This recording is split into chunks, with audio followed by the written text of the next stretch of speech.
Lu bisa gak tolongin ini, ada satu pekerja kita tiba-tiba tepar, tergeletak, terus dia udah lagi dibawa di mobil ambulans. Kadang beberapa bos tuh bisa milih, saya maunya yang cantik, maunya yang muda gitu. Apalagi kalau hujan tuh ya, gue inget dulu hujan pernah peaknya aku tuh 1 jam bisa 800 NT.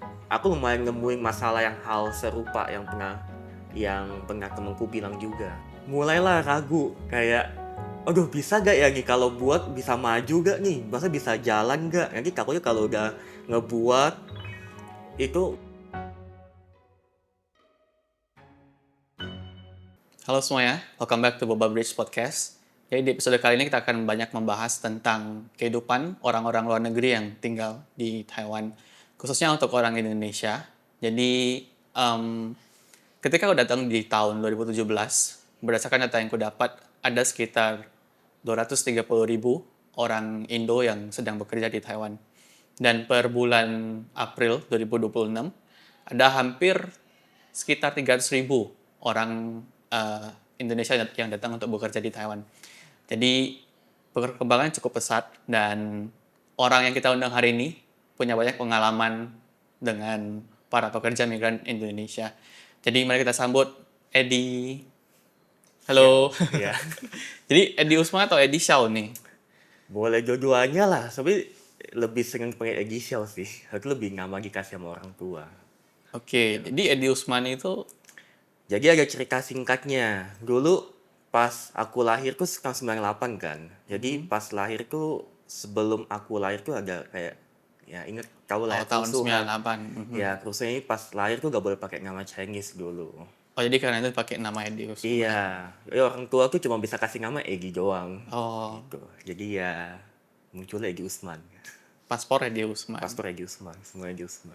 Oke, Edi. Jadi kayak aku bilang tadi, kamu punya banyak pengalaman dengan para pekerja migran di Indonesia. I mean, termasuk kita juga pekerja migran. Iya. Jadi kamu boleh cerita nggak sih kayak kamu dulu pernah ada pengalaman apa aja gitu? Oh, dulu pas aku jadi, ya aku pernah jadi penerjemah kan. Jadi kerjanya itu lebih kayak ngurusin kehidupan mereka. Kalau mereka ada masalah ngomong sama aku gitu. Kalau pengalamannya sih ya, mau yang paling unik atau paling serem nih? Ada dua. Wah, boleh nih dua-duanya. Oke, paling serem dulu lah ya. Ada pernah sekali nanganin pekerja yang meninggal di tempat.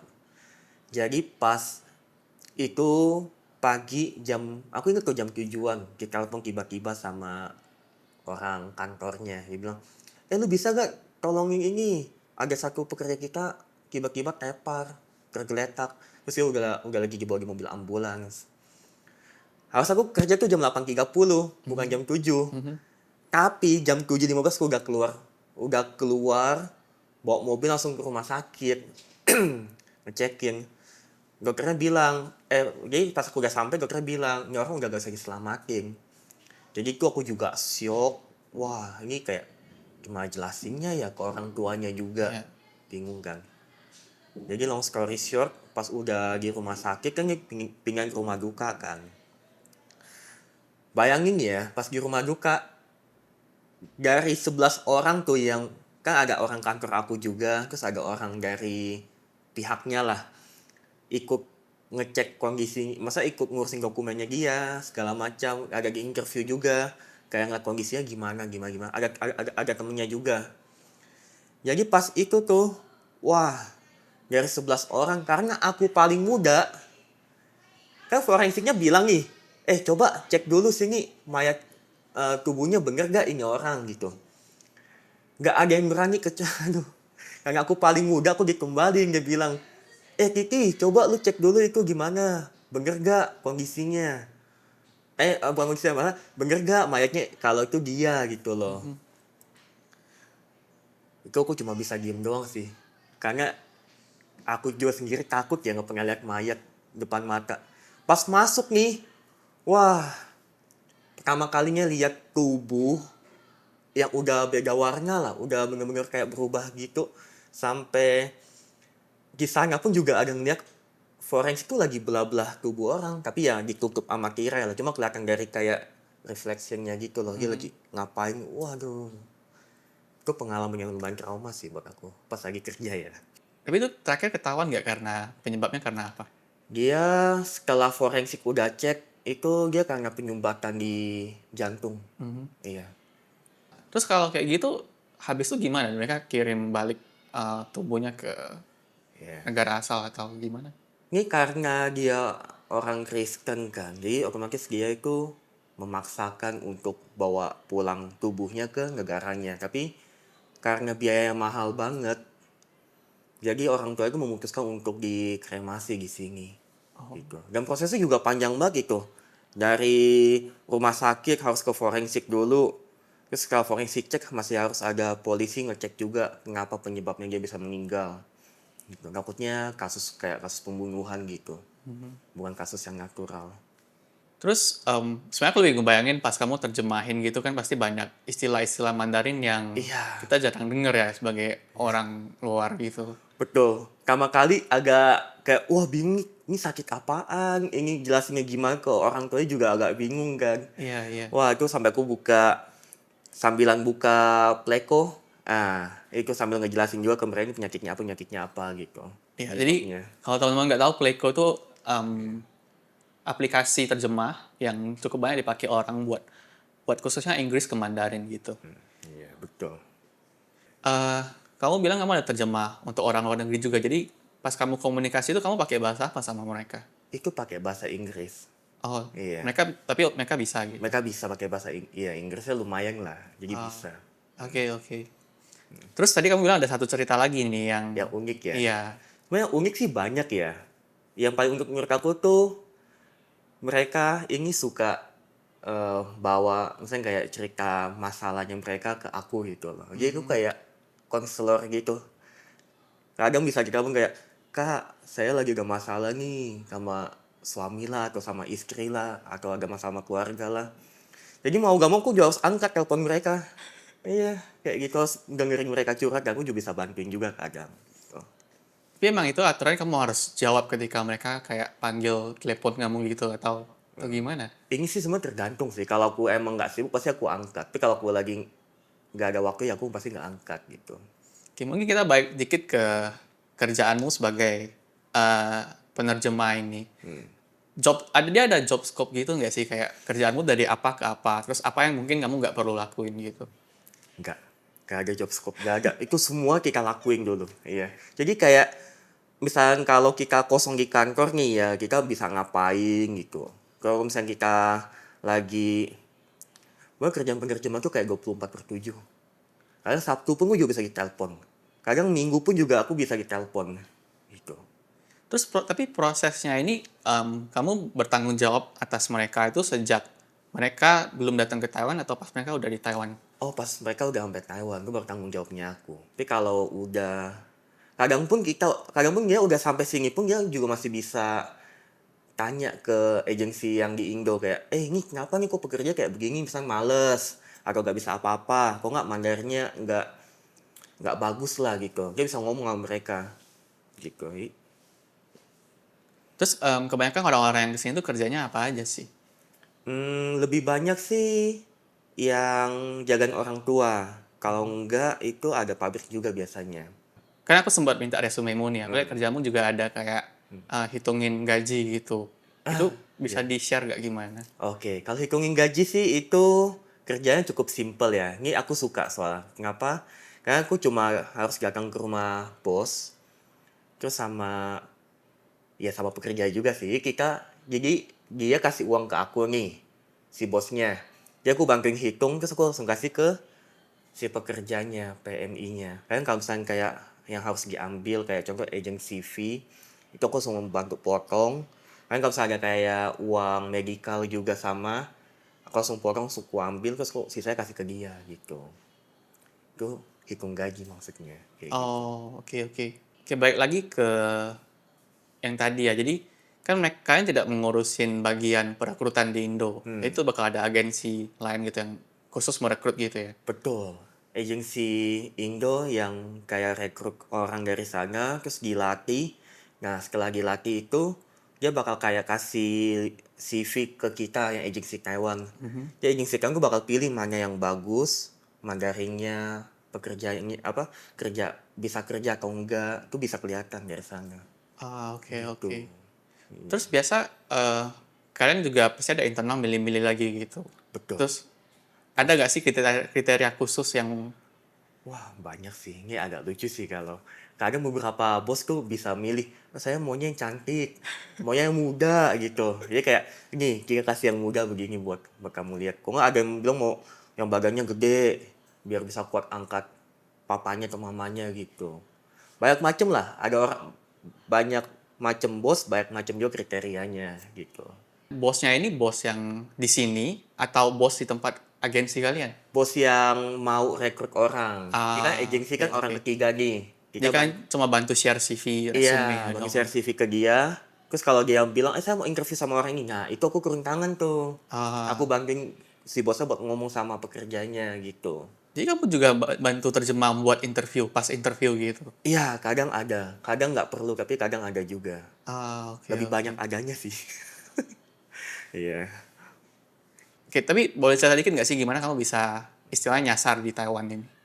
Oke, nyasar di Taiwan ya. Sebenarnya aku dulu nggak pengen ke Taiwan. Mhm. Cuma karena orang tua maksa ke Taiwan, karena aku banyak keluarga di sini, aku ada Koko, Cece, Sus pun juga ada, semua banyak lah keluarga di sini kan.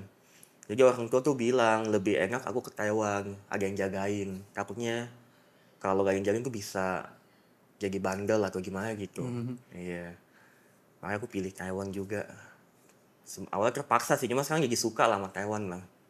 Tapi habis itu kuliah di sini. Betul, kuliah. Jurusan? Dulu jurusannya tuh psikologi.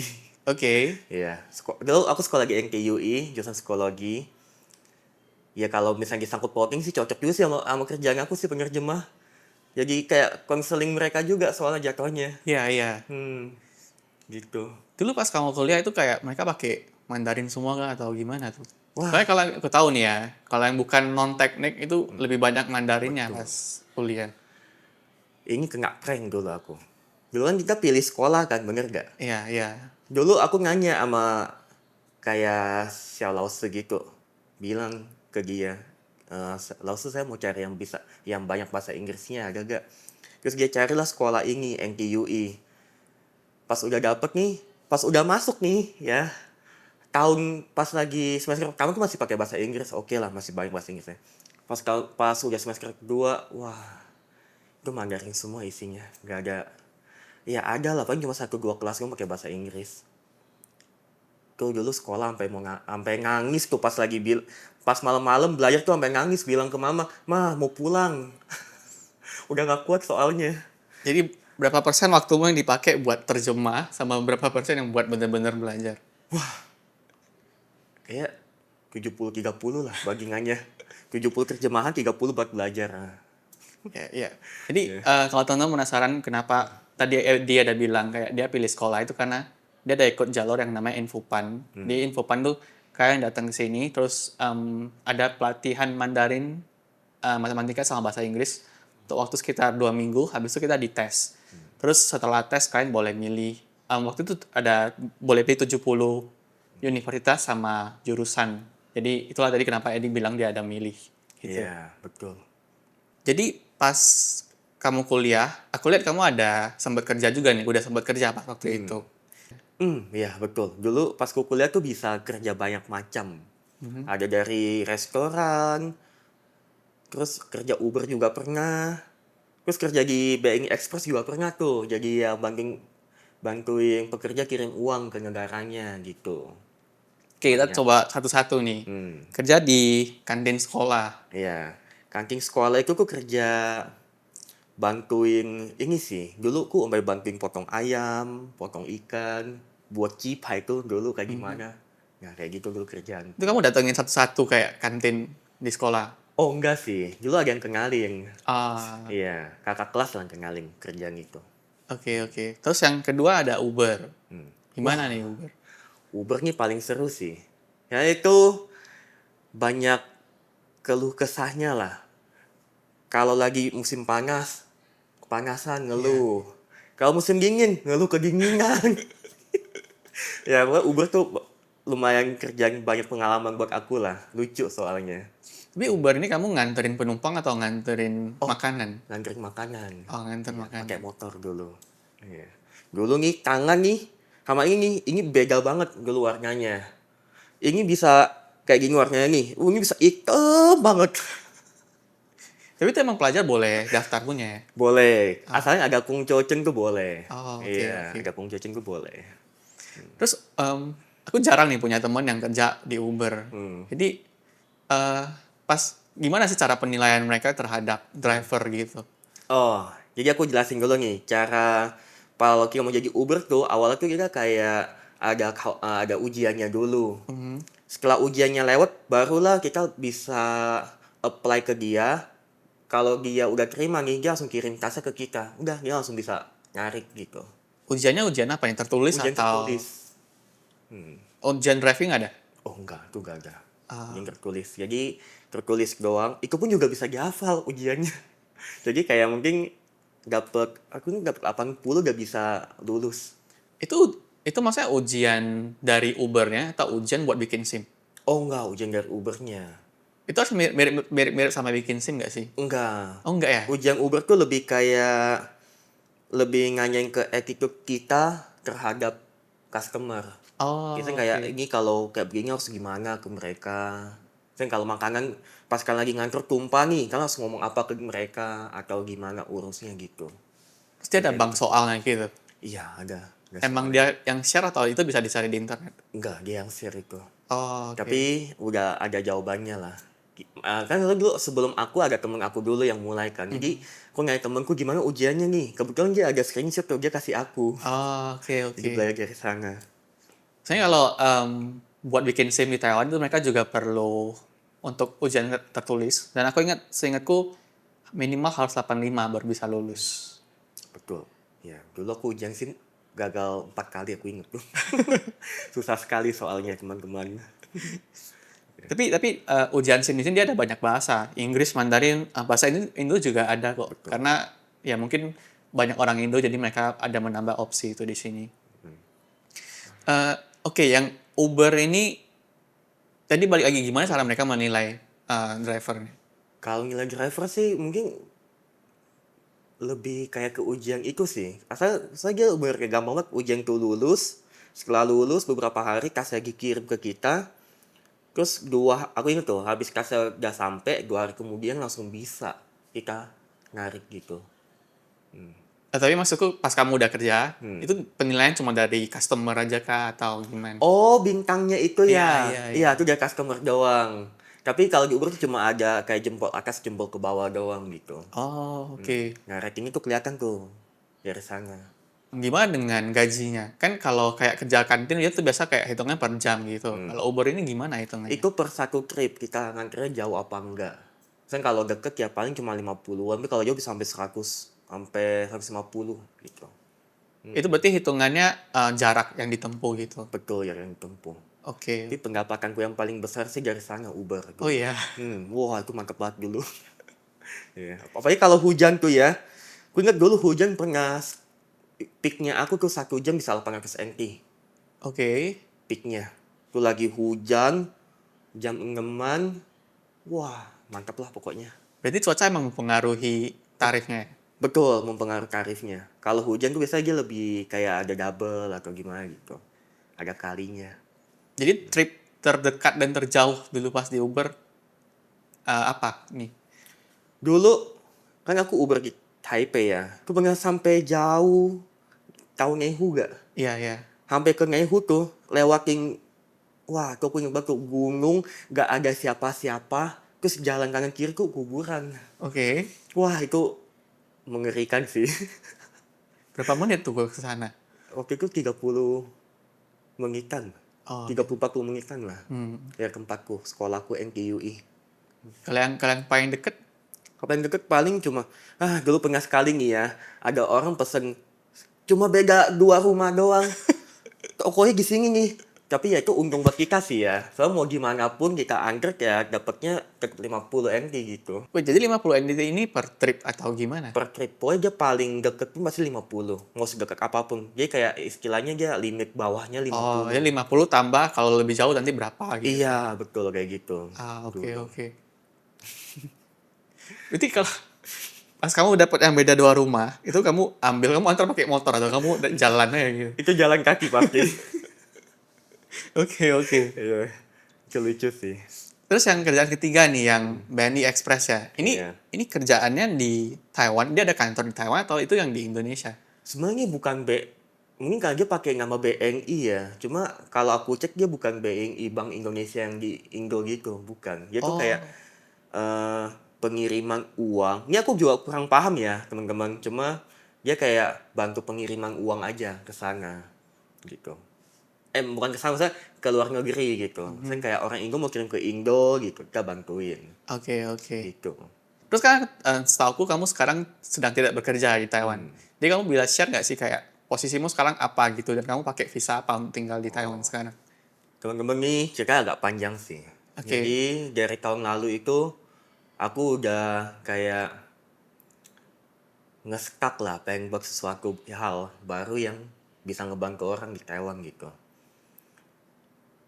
Aku inget tuh tahun 2025 bulan 4 aku start projectnya aku ngebuat kayak satu produk digital lah buat ngebantu pekerja foreigner yang di Taiwan. Jadi pas itu aku coba pitching ke satu inkubator namanya. Ya dia tuh salah satu inkubator yang diakui oleh Ching Chipu Moea di Taiwan gitu.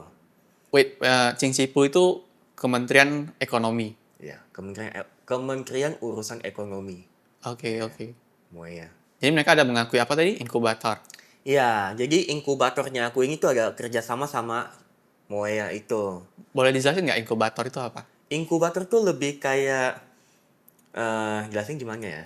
Kayak inkubator tuh, kalau inkubator kan buat telur kan. Iya, iya. Nah, jadi inkubator tuh kayak ngebantu kita startup yang mau mulai startup tuh kayak kita nih kayak telur gitu loh. Jadi masuk ke mereka, terus dia kayak ngebantu kita prosesnya lah.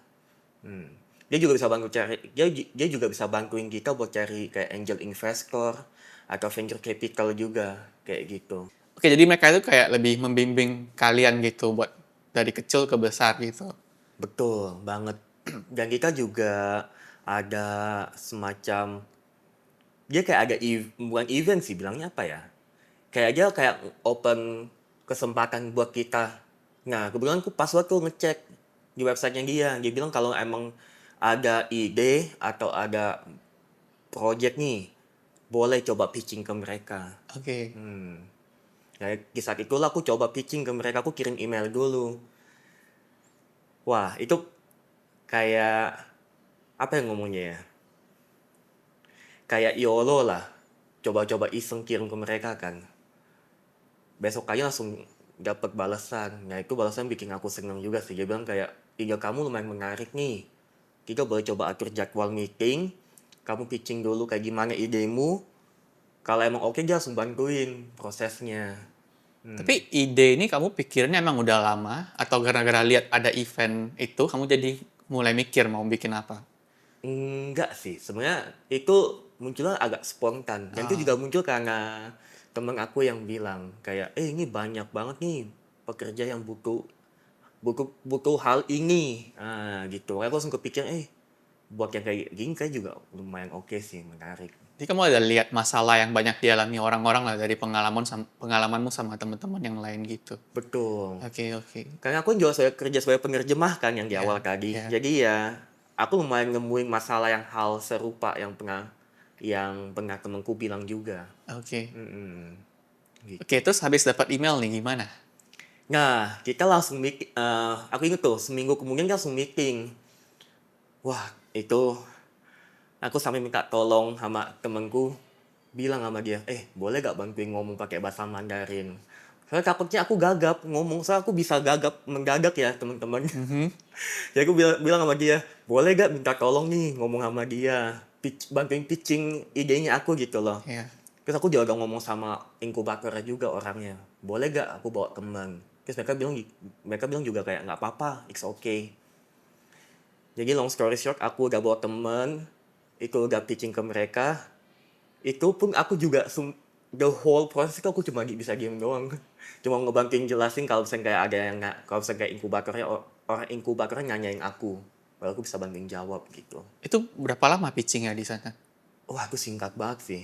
Karena mungkin mereka itu lebih kayak udah kamu to the point aja langsung ngomong. Idemu kayak gimana, profitnya kayak gimana. Itu kayak aku inget 20-an sampai 30-an menit lah. Iya. Temenmu ini orang Indo yang memang Mandarinnya mahir atau gimana? Iya, dia Mandarin bagus banget. Iya, Oke. udah bagus banget. Oke. Pas pitching ini ada berapa banyak orang yang pitching, terus berapa banyak sih yang kepilih? Wah, kalau ini aku kurang tahu ya. Tapi kalau setelah aku terima dealnya, tanda tangan, dia ada kasih lihat itunya kayak nama-nama siapa aja yang pinjam sama mereka tempat. Kemarin aku agak nge-spot satu nama perusahaan lumayan gede lah di Taiwan. Iya, nggak gede lah, cuma dia produknya lumayan banyak dipakai di Taiwan gitu. Oh, Hmm. terus masih di sana juga gitu. Selama aku lihat sih masih di sana sih. Ah, Iya. oke. Ini kayak cuma pinjam tempat atau pinjam kantor mungkin. Atau mendirikan kantor di sana sama mereka. Oke. Gitu. Oke, habis dari pitching itu gimana? Oke, setelah pitching mereka bilang bakal review lagi idenya kita gimana. Dia bilang kalau emang kamu terpilih itu bakal ada yang kedua, meeting kedua.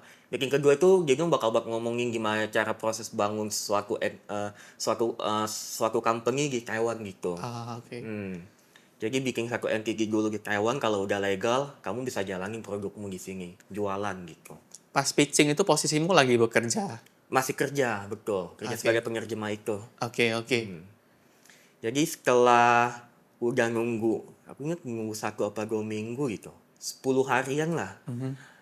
Dapatlah email, dia bilang, selamat kamu kayak bisa masuk inkubator kayak kita. Kita sumbangin proses kamu gimana buat company-nya ya segala macam. Aku ingat tuh pas udah bulan 5-an tengah lah. Mulailah ragu kayak aduh bisa gak ya nih kalau buat bisa maju gak nih, masa bisa jalan gak, nanti takutnya kalau udah ngebuat itu malah nggak jalan, tapi nanti malah pas udah buat malah habisin uang lah buat company soalnya juga nggak nggak murah juga ya guys. Iya. Menurut aku nggak murah sih. Iya. Iya. Jadi setelah gue bulan 5 tengah aku masih ragu lah, aku bilang ke inkubator juga, coba aku pikir-pikir lagi deh. Sampai bulan 6-an tuh, aku mulai bulatin tekad, aku bilang sama dia, oke, kita gas langsung buat. Aku ingat dari bulan 6 tuh proses buat company-nya 4 bulan, sampai bulan 10, company-ku baru jadi. Itu masa-masa yang ku lewatin, lumayan berat juga sih. Iya. Oke, kan posisimu tadi pas pitching masih jadi karyawan. Terus selama bikin company ini juga masih Iya, karyawan. masih karyawan. Setelah company-ku jadi kan itu otomatis sudah pakai namaku kan. Iya. Jadi otomatis ARC-nya aku harus ganti itu. Dia bilang ARC kamu nggak boleh dua senven, nggak boleh satu pekerja terus satunya ini pemilik perusahaan di sini. Jadi harus pilih salah satu. Terus alhasil aku ya bertekad untuk resign lah. Sambil nunggu visa aku juga turun kan. Jadi aku bilang ke bosku aku mau resign karena aku ada bikin company di sini gitu. Itu pun aku resign bulan 12. Jadi company-ku tuh selama 2 bulan ya kosong, gak ada pemiliknya gitu. Walaupun namanya namaku. Soalnya ARC masih ARC ini kan ARC aku pekerja, masih ARC pekerja lah itu Ya. bilangnya. Kalau buat teman-teman yang nggak tahu, ARC itu kayak KTP, jadi kayak surat izin kita tinggal di Taiwan gitu. Ya di sana mereka bakal tulis kayak statusmu ini apa gitu, pelajar atau pekerja gitu. Ya, makanya tadi Edi bilang dia nggak boleh ada 2 kartu kayak dengan 2 status sebagai pekerja dan sebagai pemilik perusahaan gitu. Ya. Terus biasa dengan ARC ini kita bakal perbarui tergantung ada yang per tahun, ada yang per 3 tahun, dia nggak pasti gitu. Terus habis itu gimana lagi? Jadi setelah visaku jadi ini ya berarti aku udah sebagai pemilik perusahaan ini gitu. Jadi izin aku tinggal di Taiwan itu sebagai pemilik perusahaan di sini. Jadi setelah visaku jadi ya kerjaan aku hari-hari ya cuma sebagai ya itulah berkunjung buat kenalin produknya aku gitu.